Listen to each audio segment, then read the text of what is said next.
At 2 a.m., the reinforced glass doors of the most untouchable casino on the eastern seaboard explode inward, not from force, but from sheer, bleeding desperation, as a woman chooses the lion's den over the wolves at her back. The Velour Grand doesn't exist on any city map.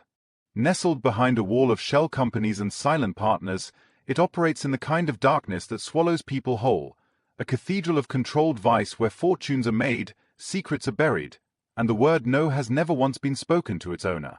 That owner is Lorenzo Carbone. Not a name you find in newspapers. Not a face on any wanted board. Just a room dressed in a tailored black suit. The kind of man whose silence commands more fear than another man's gun. Tonight, like most nights after midnight, Lorenzo sits alone at the back of his private lounge on the casino's upper floor, jacket open, white shirt loose at the collar, the tattoo curling up his neck like a warning written in a language civilians aren't meant to read. His inner circle hovers nearby, speaking in half sentences the way dangerous men do when they believe the world is exactly as they left it. They are wrong. Because at 2:07 a.m., every camera on the casino floor cuts to the same image. A woman. Dark hair matted to her face. Rain-soaked denim. A hand pressed hard against her side where the blood won't stop. She doesn't stumble in through the front entrance where the bouncers stand 6 deep. She doesn't trip the laser grid at the service corridor. She comes through the one blind spot in the entire building, a ventilation access panel behind the employee locker room, a route no one outside Lorenzo's own security team should know exists. Jessie Moran hits the marble floor of the casino lounge on her knees, skidding to a stop less than 10 feet from the man who could either save her life or end it with a single word. 6 guns raise instantly. 6 red dots find her chest. She doesn't flinch. Not because she isn't afraid, she is terrified, every nerve in her body screaming, but because she has already calculated that fear is a luxury she cannot spend right now. Her dark eyes find Lorenzo through the blood and the chaos, and what lives in that gaze isn't helplessness. It's a dare. You want to know how the feds found your North Shore route, she rasps, her voice cracked but steady, one hand still pressed to the wound. Then you're going to need me alive. The room doesn't breathe. Lorenzo looks at the trail of blood she has dragged across his pristine floor. Then he looks at her, really looks, the way a man looks at something unexpected and dangerous. Slowly, he rises from his chair. Slowly, he crosses the distance between them. And then, in front of every man in that room, he crouches down to her level, extends a steady, unblued hand, and says 4 words that will change both of their lives forever. Nobody shoots. Get Ricky. Ricky is his private doctor. And just like that, Jessie Moran, forensic analyst, fugitive, and the woman carrying the most dangerous encrypted drive in federal history, falls under the protection of the most feared man in the city. Neither of them knows yet what that promise is going to cost. Subscribe to see how this unfolds, and comment where you're watching from. I will love to say hello to you, just to know how far our story is going. At 2:07 a.m., the Velour Grand holds its breath. The casino floor below hums with the kind of artificial life that never sleeps, the mechanical sigh of slot machines, the low percussion of poker chips, the laughter of men who have already won enough to stop caring. But up here, on the private lounge level, the air is different. Thicker. The kind of silence that exists only when the wrong people are in the same room and everyone knows it. Lorenzo Carbone sits at the far end of the lounge with a glass of single malt he hasn't touched in 20 minutes. His jacket is open. His top button undone. Across the low table from him sit 2 men he has been negotiating with since midnight. Men who smile too wide and blink too slowly, the kind of men who remind you that a handshake and a knife feel almost identical in the dark. The conversation has reached the part where numbers are written on paper and slid across surfaces rather than spoken aloud. Then every screen behind the bar flickers.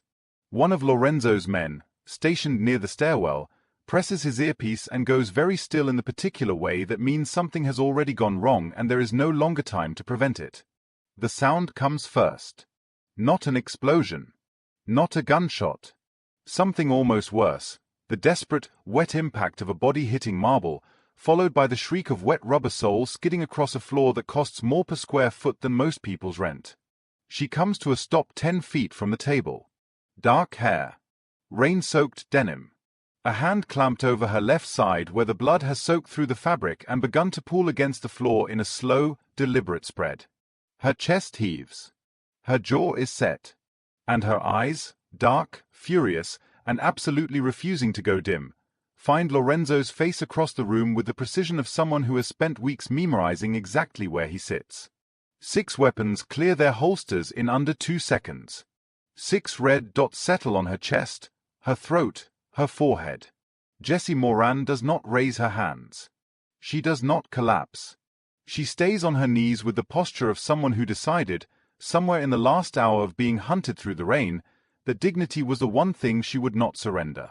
Her free hand presses flat against the marble. Her breathing is controlled, barely, but controlled. "You want to know how the feds found your North Shore route," she says. Her voice is cracked at the edges, but the center of it is iron. "Then you're going to need me alive." No one in the room moves. The 2 men across the table from Lorenzo have gone the color of old paper. Lorenzo himself has not moved at all, not toward her, not away. He is simply looking at her the way a man looks at a locked door he did not expect to find in a room he thought he knew entirely. His expression gives nothing. His eyes give slightly more. He takes in the blood. The precision of her entry point, that ventilation corridor that does not appear on any blueprint that has ever left this building. The drive she is almost certainly carrying, because nobody bleeds their way through 3 layers of private security and lands at a Mafia boss's feet over nothing. He stands. He crosses the room in measured steps, unhurried, and the red dots hold, but the men behind them wait because Lorenzo Carbone does not act without reason, and they have all learned, at significant personal cost, to wait for the reason. He crouches down in front of her. Close enough that she can see the tattoo at his neck. Close enough that she can see he is not performing calm. He simply is calm, which is somehow more frightening. He looks at her for a long moment. Then he looks at the blood. Then he looks back at her face, and something behind his eyes makes a decision that the rest of his expression doesn't bother announcing. "Nobody shoots," he says. "Get Ricky." The guns don't disappear, but they lower. One of his men is already moving toward the private elevator. Lorenzo does not offer her pity. He offers her his hand, steady, unhurried, the hand of a man making a vow rather than a gesture, and Jessie Moran, who has not trusted anyone in 3 years, takes it. Ricky arrives in 4 minutes carrying a bag that suggests this is not the first time he has been called at 2 a.m. for reasons he will never document. He is a small man with quick hands and the demeanor of someone who has long since made his peace with the specific moral ambiguity of his employment. The penthouse is 3 floors above the lounge, accessible only by a private elevator that requires both a keycard and a biometric scan. It is the kind of space that doesn't advertise its luxury. No gold fixtures, no ostentatious art, just clean lines, dark wood, floor-to-ceiling glass overlooking a city that Lorenzo has spent 15 years learning to read like a language. Jessie is placed on the couch nearest the window. Ricky cuts away the lower section of her shirt without ceremony and works with the focused silence of a man who has seen worse. The wound is deep but clean, a through and through that has missed everything critical by margins that belong to luck rather than skill. "You'll live," Ricky says, as though he is commenting on the weather. "I know," Jessie says. Lorenzo stands near the window, his back half turned, watching the street below. The 2 men from the negotiation have been excused. The room now contains only Lorenzo, Ricky, and 2 guards positioned near the elevator, men who have learned that what happens in this penthouse is not discussed below it. When Ricky finishes and steps back, Lorenzo finally turns. "How did you know about the North Shore route?" he asks. No preamble. No performance of hospitality first. Jessie reaches into the inside pocket of her denim shirt, the side that isn't soaked, and produces it. A drive. Black casing. No larger than a thumb. But taped to it, visible through a strip of clear adhesive, is a small device with a digital display. The numbers on it are counting down. 22 hours, 41 minutes, and some seconds. Encrypted forensic data, she says. 18 months of it. Surveillance records, financial transfers, communication logs, Everything the Federal Task Force on Organized Crime has built in this city for the last year and a half. She pauses. Including the names of every law enforcement official on the Volkov payroll.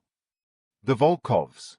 The Russian syndicate that has been pressing west for 2 years, bleeding into territory that Lorenzo has held for a decade. The timer is a dead man switch, Jessie continues, her voice steady despite the fact that Ricky is still pressing gauze against her side.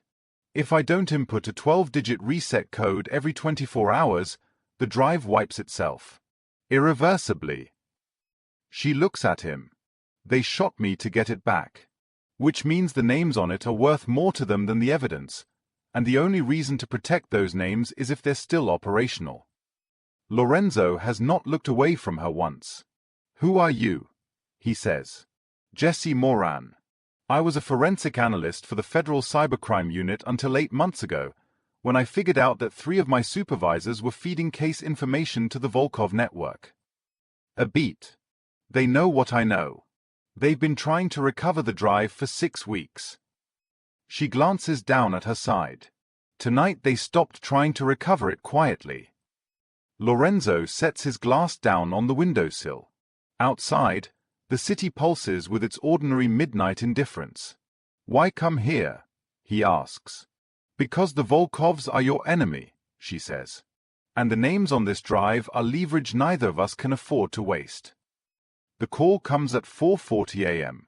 One of Lorenzo's men at the front entrance, a man named Dario who has worked the door for 9 years and has the instincts of someone who has survived 9 years of that particular job, keys his radio and speaks in the flat, careful tone that means the situation is already beyond the point of casual management. 2 federal vehicles. 4 agents. They're asking for the owner. Lorenzo takes the call in the penthouse, standing near the window with the drive still on the table between him and Jessie. She is watching his face the way someone watches a gauge, measuring pressure, looking for the moment before something gives. His face gives nothing. Tell them I'll be down in 5 minutes, he says. And make sure Carver is in the lobby when I arrive. Carver is his attorney. The kind of attorney who keeps his office on the casino's 2nd floor because proximity to Lorenzo Carbone is both his greatest liability and his most reliable source of income. Lorenzo buttons his jacket, straightens his cuffs, looks at Jessie. Stay here, he says. It is not a request, but it is also not a threat. It is simply information about what happens next. The lobby of the Velour Grand at 4:45 a.m. is not empty. It is never entirely empty, but the energy has shifted. The remaining staff move with the quiet, peripheral awareness of people who know that something significant is occurring and have decided their careers depend on not appearing to notice. The 4 agents are waiting near the entrance. 2 in suits. 2 in the kind of tactical clothing that is meant to communicate authority rather than prepare for a genuine tactical situation. The one in front, a man with a federal badge and the specific kind of confident impatience that belongs to someone who is accustomed to people stepping aside, steps forward when Lorenzo appears. Mr. Carbone. Special Agent Duval. We have reason to believe you're harboring a federal fugitive on these premises. A woman named Jessie Moran, wanted in connection with the theft of classified federal data. Lorenzo regards him for a moment. Carver, he says, without looking sideways. Carver steps forward with a document. My client has no knowledge of any individual by that name. You're welcome to present a warrant, at which point we'll be delighted to cooperate fully and immediately. Do you have a warrant? Duval's jaw tightens. We can have one in 2 hours. Wonderful, Carver says. We'll be here. But Lorenzo has not stopped looking at Duval. Not at the badge. Not at the document. At the man himself. At the particular tension around his eyes that has nothing to do with procedural frustration and everything to do with personal desperation. Lorenzo has spent his entire adult life reading rooms. He reads this one in approximately 8 seconds. Agent Duval, he says, his voice carrying exactly as far as the lobby and no further. This is my establishment. Every person inside it is here under my sanction. A pause, the kind that isn't empty but loaded. If a guest of mine were present, They would remain so until I had reason to believe otherwise. I have no such reason. He straightens his cuff links. Come back with your warrant. I'll have coffee waiting. He turns and walks back toward the elevator without looking back. Behind him, he hears Duval say something low and tight to the agent beside him. He doesn't need to hear the words. The meaning is in the frequency, the sound of a man recalculating. Upstairs, Jessie is standing when he returns. She has heard nothing and yet appears to have intuited everything. They'll be back, she says. Yes, Lorenzo says. With a warrant or with something worse. Also yes. He sits. He picks up his untouched glass from earlier, finally drinks from it, and sets it back down. Tell me everything you know about the North Shore leak. Start from the beginning. And she does. The shot comes at 6:12 a.m., when the city outside has just begun its grey, reluctant crawl toward morning. It comes through the east-facing window of the casino's second floor, not the penthouse, which is reinforced against exactly this kind of approach, but the corridor outside the private elevator, where Jessie is being moved by two of Lorenzo's men toward a more secure interior room following a change in protocol that Lorenzo ordered 20 minutes earlier, as though he anticipated something was coming in a way he didn't announce but acted on regardless. The shot misses. By inches. By the particular providence of Jessie stepping sideways at the precise moment to examine a small security panel on the corridor wall, the kind of instinctive threat scanning that has kept her alive for 6 weeks of being hunted. The glass shatters. One of Lorenzo's men throws her to the floor and covers her with his body before she has fully processed what's happened. The second man is already on his radio. Lorenzo is in the corridor in under 90 seconds. He looks at the window. He looks at Jessie, on the floor, unhurt, with the drive still clutched in her hand because she has not let go of it since she arrived.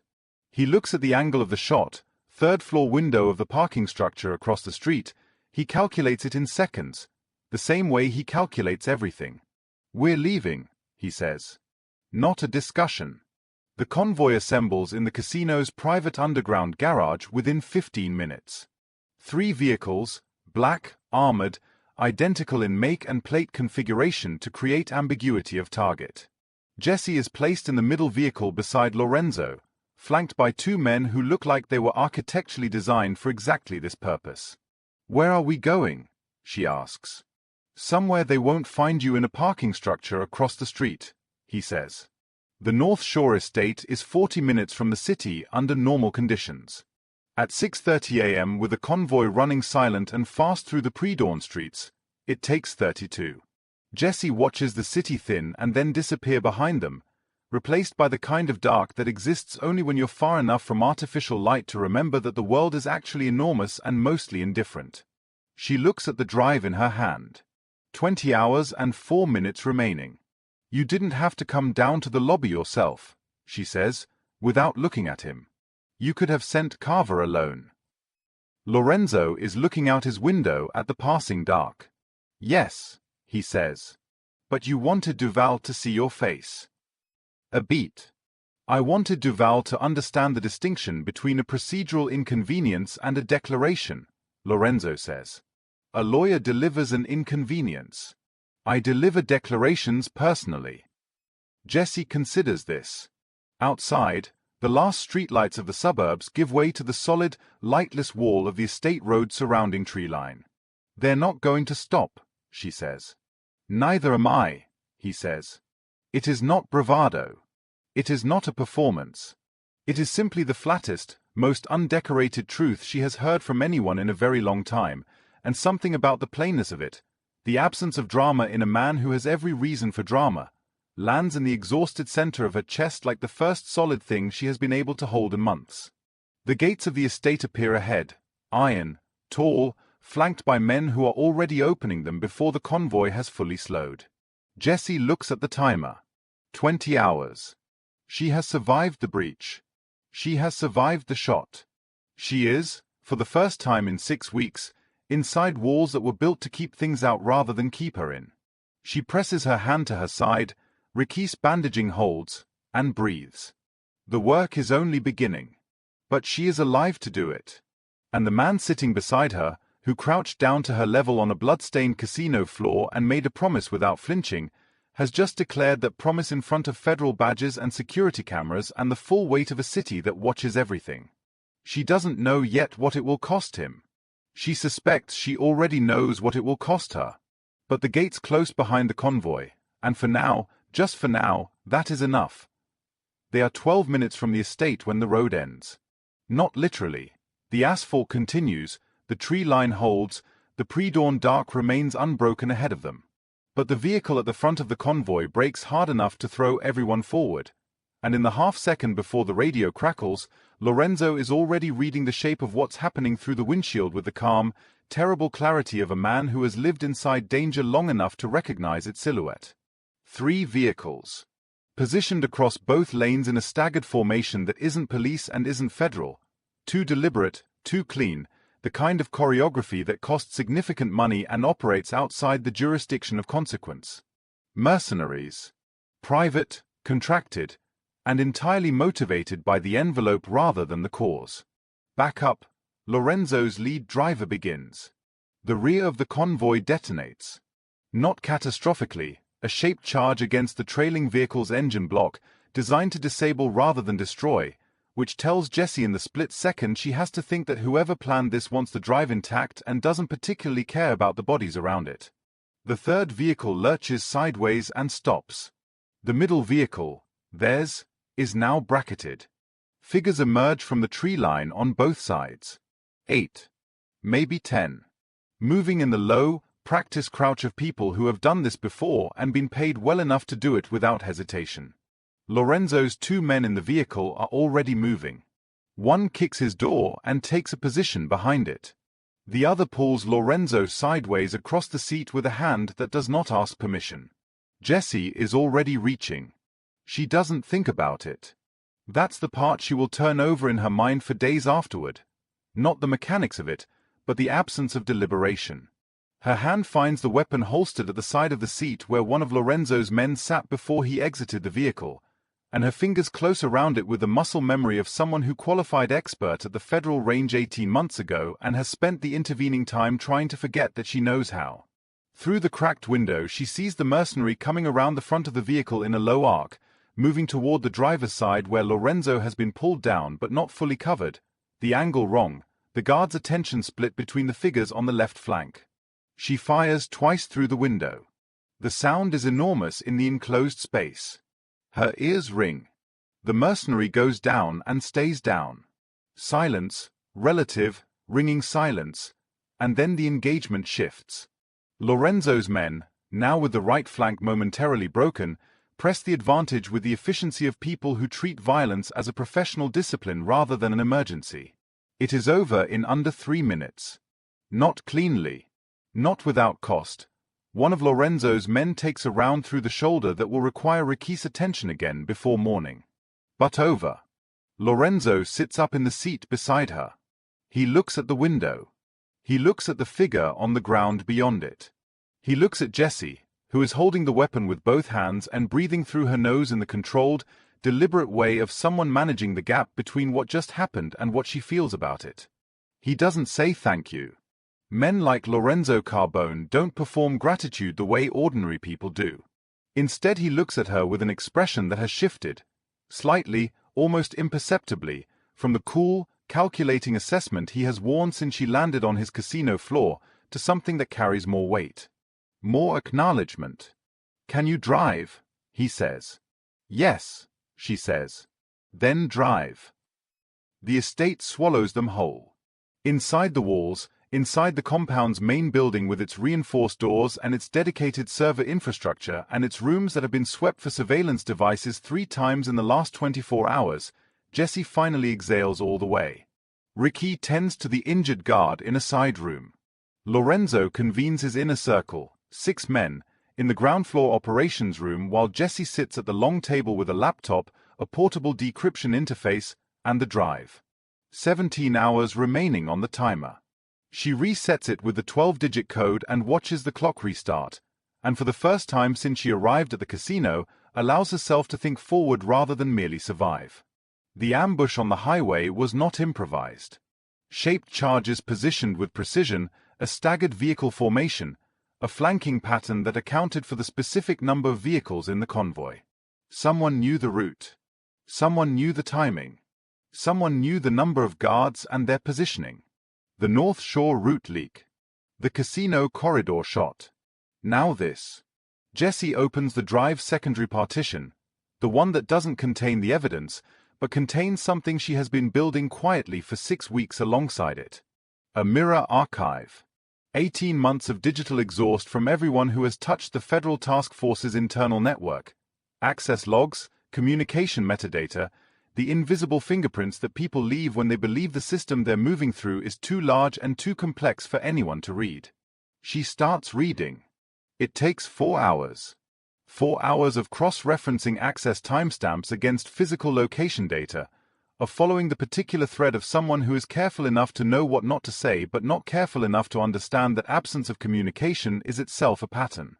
4 hours of the kind of focused, granular forensic work that Jessie was genuinely exceptional at before her world collapsed, the work that made her dangerous enough to shoot.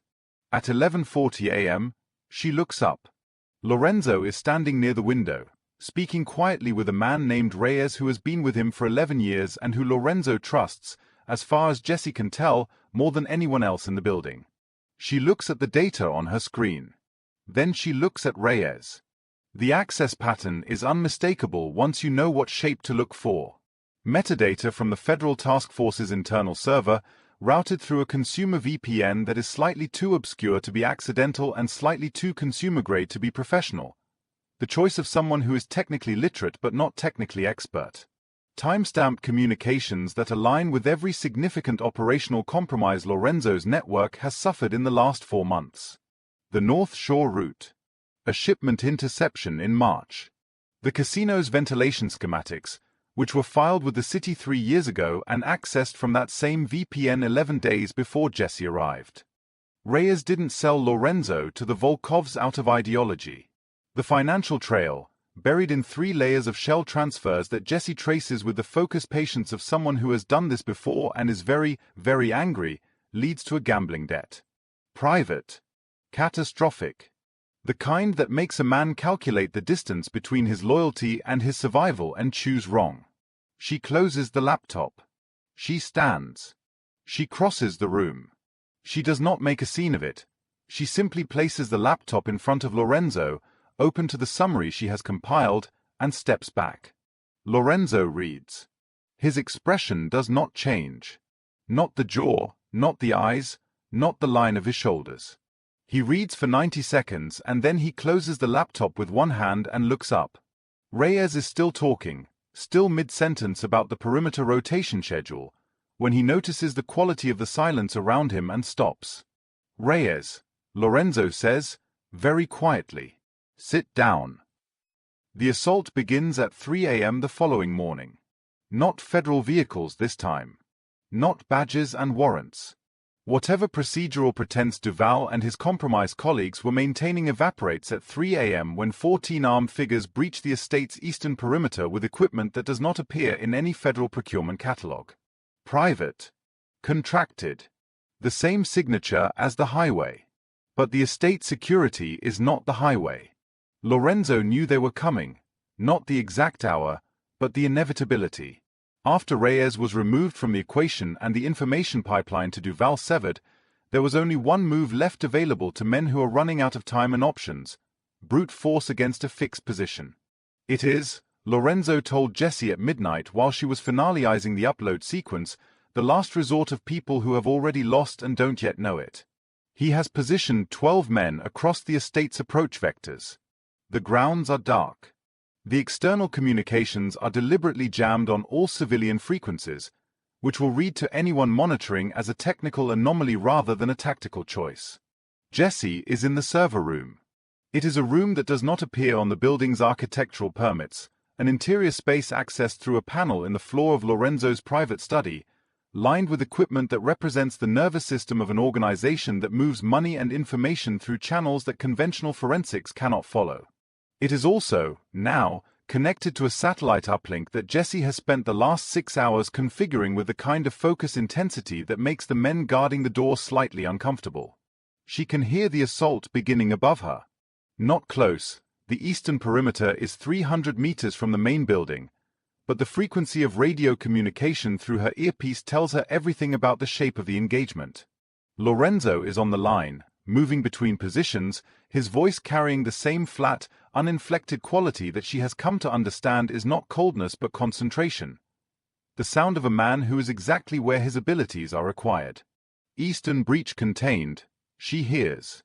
Then, North Gate, 2 down, hold the line.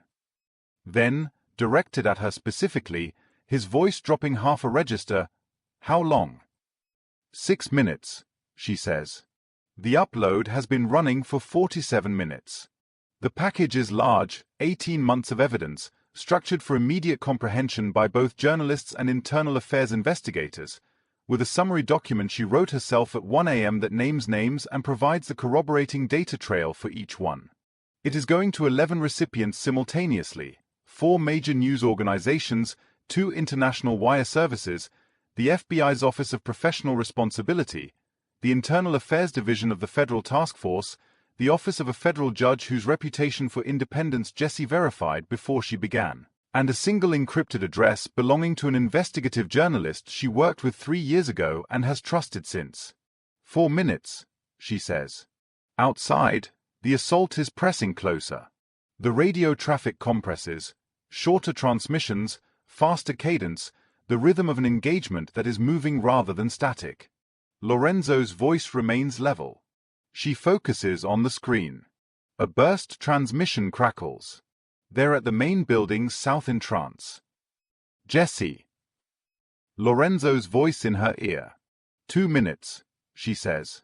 The sound of the south entrance giving way is audible even through the floor above her. Not an explosion, a mechanical breach, a door engineered to withstand significant force yielding to something with more. Boots on the floor above. Shouting. Lorenzo's men engaging at close quarters in the ground floor corridor. She does not look up from the screen. She watches the progress bar with the complete, lockdown focus of someone who has survived 6 weeks of being hunted in 4 hours of ambush and 1 shot through a casino window and has arrived at the singular moment that justifies all of it. The upload completes at 3:47 a.m. 11 simultaneous confirmations appear on the screen in a cascade of green. Jessie sits back in her chair. She breathes. It's done, she says into the earpiece.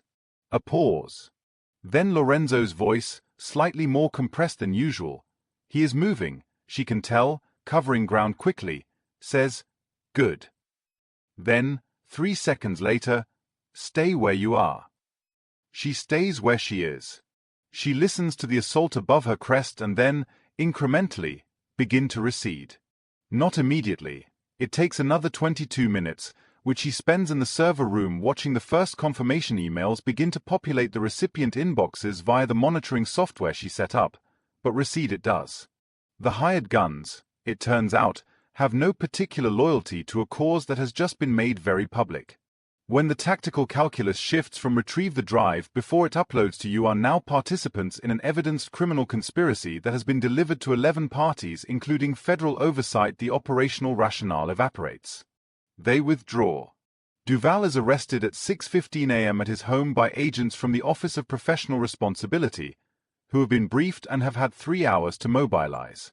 7 additional federal officials follow within the next 4 hours. The Volkov network's American operations, exposed in the financial data on the drive, collapse within 48 hours as their protected infrastructure disappears under them. By noon, it is over. Jessie finds Lorenzo on the east terrace of the estate at 1 p.m.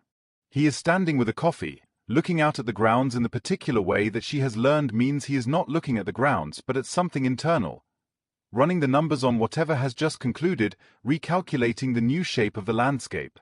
The morning light makes the estate look almost peaceful, almost civilian. She stands beside him. She has showered. Her side aches where Ricky's bandaging is being changed for the 3rd time, but the wound is clean and closing correctly. She looks out at the same grounds. It'll be on every major outlet by evening, she says. It already is, he says. Carver called. The Journal has the financial data. The wire services have the names. A pause. 2 of Duval's colleagues are cooperating. They always cooperate when the alternative is worse, she says. Yes, he says. He drinks his coffee. What will you do? Jesse considers the question. 6 weeks ago, 6 weeks and a lifetime ago, she had an answer to that question that was simple and entirely oriented around survival. Get the drive to safety. Expose the corruption. Disappear somewhere quiet and try to reconstruct something resembling a life from the wreckage of the one that was taken from her. She looks at the estate. At the security infrastructure she has spent the last 30 hours inside, understanding its architecture. At the server room below them, which runs operations that move through channels designed to be invisible but which are, she now knows, roughly 8 years behind the current state of forensic tracking capability. I know 3 federal analysts who weren't on Duval's payroll, she says, who are now, presumably, looking for new positions. Lorenzo looks at her sideways. The Volkov network didn't collapse because of the physical operation, she continues. It collapsed because their financial architecture was exposed. Digital infrastructure is the actual territory now. The highway, the casino routes, the shipments, those are symptoms. The money is the anatomy. She pauses. Your money moves in ways that were sophisticated in 2016 and are legible in 2026 to anyone with the right tools and a reason to look. Are you offering to fix that? He says. I'm telling you it needs fixing, she says. Whether I'm the one who fixes it is a different conversation. He looks at her for a long moment. The same look he gave her on the casino floor. The one that takes inventory without announcement, that measures without performing the act of measuring. Carver will need to draft something, he says finally. Carver will need to draft several things, she agrees. The corner of his mouth moves. It is not quite a smile. Lorenzo Carbone does not appear to deploy smiles casually, but it is adjacent to one. The expression of a man who has encountered something he did not account for and has decided, upon examination, that the accounting was the error. Jessie looks back out at the grounds. She thinks about her family. About the case file she memorized at 3 a.m. for 18 months, building the evidence that is now running across every wire service on the continent. About the moment on the casino floor when she made the calculation that the most dangerous man in the room was also, structurally, her only viable ally. She was right. She was right in ways she didn't fully understand when she made the calculation, and the distance between what she understood then and what she understands now is the distance she has traveled through blood and rain and a highway ambush and a server room floor and 4 hours of forensic work that dismantled the people who took everything from her. She is not the same person who came through that ventilation panel. She is not less afraid. She is differently afraid. Afraid of specific, manageable things rather than the vast, shapeless terror of being hunted by a system that was supposed to protect her. That is, she has decided, a workable condition. One condition, she says. Name it. The 3 analysts I mentioned. They come on properly. Salary, security, full operational integration. She pauses. I don't work with people who are expendable. That's how Duval built his network and it's why it failed. Lorenzo sets his coffee down on the terrace railing. Done, he says. Not a negotiation. Not a counteroffer. The same flat, undecorated certainty that he delivered on the casino floor, in the lobby, in the back of the armored vehicle on a road that was trying to kill them. Jessie nods. Below them, the estate resumes its ordinary rhythms, the rotation of the perimeter guard, The distant sound of vehicles in the service yard, the quiet machinery of an organization recalibrating after a war on two fronts that it has, against considerable odds, survived. The city is 40 minutes away and will look entirely different by tomorrow when the full weight of the morning's disclosures lands across it. She will be in the server room by then, building the architecture that comes next. Not a guest, not a fugitive, not the woman kneeling on a blood-stained casino floor at 2:07 a.m. with 6 guns on her chest and nothing left to lose. A partner, with leverage and skills, and the specific kind of hard-won clarity that only comes from surviving the thing that was designed to destroy you. The sun moves. The grounds hold their quiet. And Jesse Moran, who broke into a casino bleeding and walked out with the most powerful protection in the city, stands in the morning light and begins, for the first time in a very long time, to plan forward. And that is where our story finds its new beginning. If you made it this far, you already know this world isn't done with Jesse and Lorenzo. The empire is rebuilt. The enemies are buried. But power always attracts new wolves. Subscribe so you don't miss what comes next. And drop a comment telling me where in the world you're reading from. I genuinely want to say hello to every single one of you, because knowing how far this story has traveled means everything to me.